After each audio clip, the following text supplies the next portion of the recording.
Here's a look at the model we're working on. First, I'm going to start a cycle, then I'm going to force it into a drain by holding the start button for 3 seconds.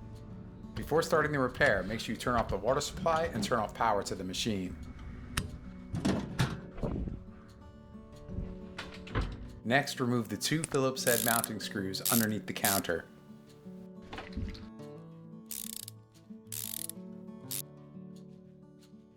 There are 2 Phillips head screws holding the kick plate on. Remove them.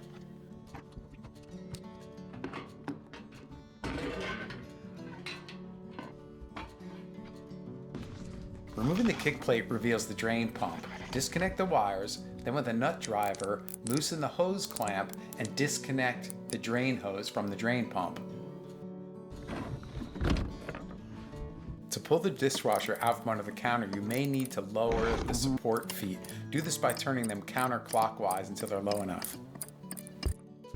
Please don't forget to give a thumbs up, leave a comment down below if you have any questions, share it with your friends, and definitely subscribe. Slowly slide the dishwasher out from underneath the counter, being careful not to scratch the floor.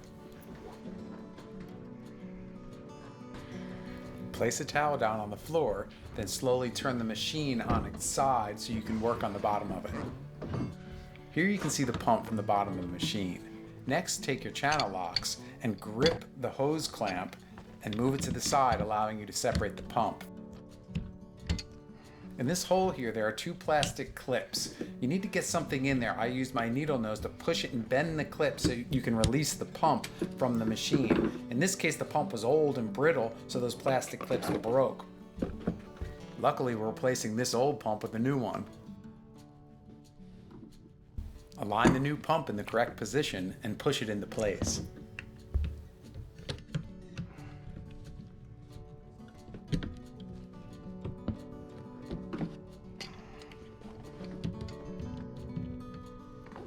Get a grip on the hose clamp with your channel locks and slide it into place, securing the pump to the machine. Get a firm grip on the drain pump and give it a few pulls to make sure it's secured to the dishwasher.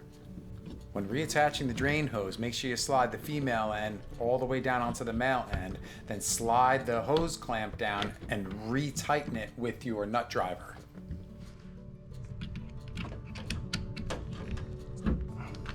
Hit that like button and subscribe. Reconnect the wire harnesses to the drain pump, making sure that you connect them in the same way you found them. Slide the dishwasher back under the counter and make sure you put those 2 Phillips head screws underneath the counter to secure it.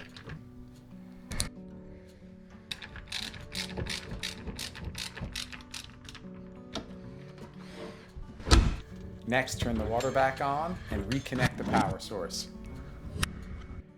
So that first sound you hear going off is the pump going, okay? Always the pump goes on first, then it will fill with water. We'll let it fill with a little water and then we'll cancel it and the pump should come on again and drain that water. So you hear the water coming in now.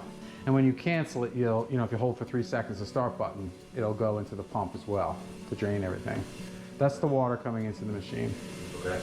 The first sound we heard was the new pump. Okay, so if I open this, we've got water in there, right? Okay, I'm gonna cancel it. And there's our pump. And here it is. I haven't heard that in a while. Yeah.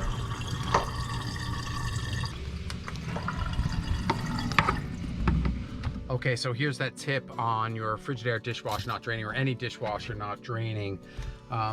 Before calling a guy like me or any kind of repairman, if you have a shop vac at home, first try disconnecting the drain hose that goes into your garbage disposal or connects to your sink drain, and detaching it from there and getting a cone on the end of your shop vac and just attaching it to the end of that drain hose after you remove it from the garbage disposal, and just suck it out and it'll pull everything right from the machine out into that shop vac. And then try to reset your machine or press the drain. You press that start button, hold it for 3 seconds, and you'll be able to tell if it's draining or not. Get out and get some, people.